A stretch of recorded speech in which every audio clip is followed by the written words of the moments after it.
跟住落去啫，我哋都會見到咧呢個加時嘅時候咧，嗰個雙方嘅慢用嘅鏡頭啦。咁亦都見得到咧係呢個天氣深度啊。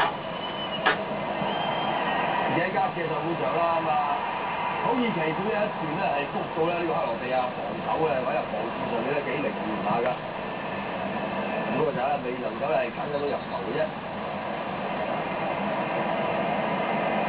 快掂！啊，真係啦，成場波啊球隊啊，唔好話即係最多嘅戰果啦，真係能夠喺82分鐘同對手打和，真係滿意㗎。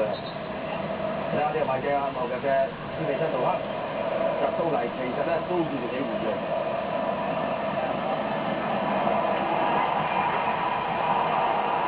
嗱，佢射門咧都射得好靚啊！咁啊係，可能佢真係啱入嚟咧，所以佢零舍係勁啲嘅。你無論跑動啊、靈活性啊，以至咧射門嘅勁度啊，都係覺得係比較足啲嘅。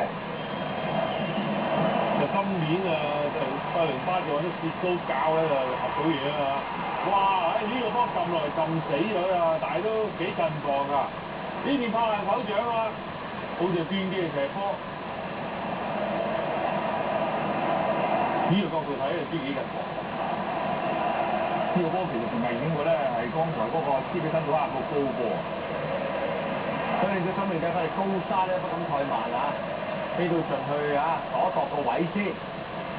加時間下半場，咁卡斯嚟咧換咗入嚟啦。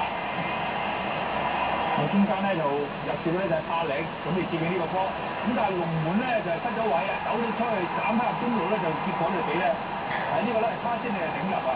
咁呢個時間咧其實咧係距離個現場大概咧3分鐘到啊。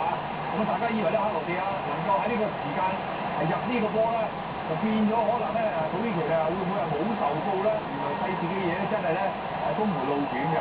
即係睇下比力，即係經驗唔夠啊，同埋你都係個冷靜唔夠。即係通常呢啲情況咧，見到領隊教練咧，好似仲興奮過嗰啲球員咧，可能自己咧真係啦，某個程度上真係啦，嗰個情緒都過分激動咗。過分到啦，其實頭先慶祝之前咧有兩個對話咧藏咗落卡斯列個背脊度啦，佢雙雙幾痛痛地嘅。但係最戲劇性一刻，而家先嚟。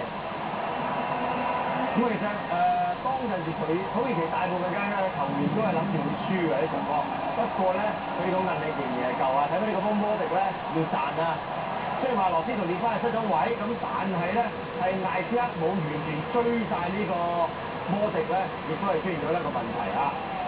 想用手天嘅呢個科漢森嗱，最後呢下咧再追入嚟，其實人少打人多㗎啦，起步快轉身快。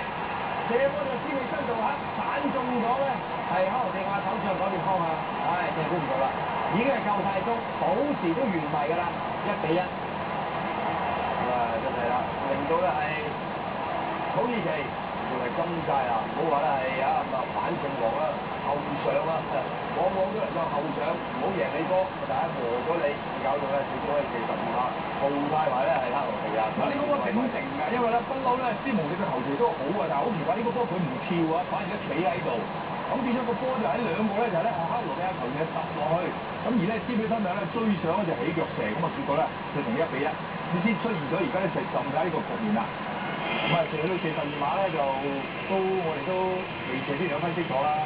土耳其咧就食住個勢咧係第一壓無咁大，第二咧係個決心係強過咧克羅地亞㗎。咁結果第一輪嘅射波咧就呢個咧14號嘅摩迪在轉頭，好關鍵㗎，射第一個射碼射失咗啊，對整隊球隊嗰個士氣咧都有影響。佢哋嘅目標咧都有定係2-3個波位嘅。咁反而咧，同樣咧14號球衣嘅呢個咧艾格杜蘭咧就好輕易地咧就射入咗呢個第一輪嘅比賽，第一輪嘅12碼。咁所以佢嘅角度咧就一般，唔係話太過咧係刁鑽啦，都喺咧法利高沙嘅咧係右家底咧係下方咧入波。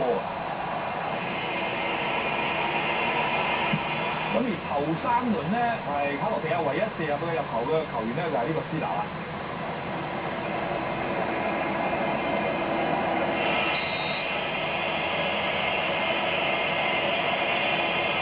斯美辛杜克順啊！呢個波全靠佢咧就先至土耳其咧起死回生，有呢個42碼定勝負嘅機會。土耳其啊一班球迷，我相信個心情嘅起跌咧都好戲劇化嚇。嚟到咧係拉傑迪，亦都係造成咗咧係克羅地亞呢個射十二碼局面全面處於下風一個咧就係情況出現。佢亦都計咧喺呢個咧波迪之後咧又係自己射咗出界。不過其實幾困難㗎，20歲仔喺呢啲咁重嘅比賽咧要擔大旗啊！射十二碼呢個近啲，一個波喺度出咗界。呢個時候克羅地亞整班球員個心情咧都跌到相低嘅程度，谷底添啦，仲有羅拔高華嗰啲表情，唉慘啦咁嗰隻另一面。好啦，嗱下尾試下呢個入球啦，呢個又話將土耳其送入歐國杯嘅四強賽而家大步啦。今次就真真正正羅斯托列巴將功贖罪嘅一刻啦。2-1，佢嘅錯就救咗柏力呢一球，係直接將球隊咧送入四強。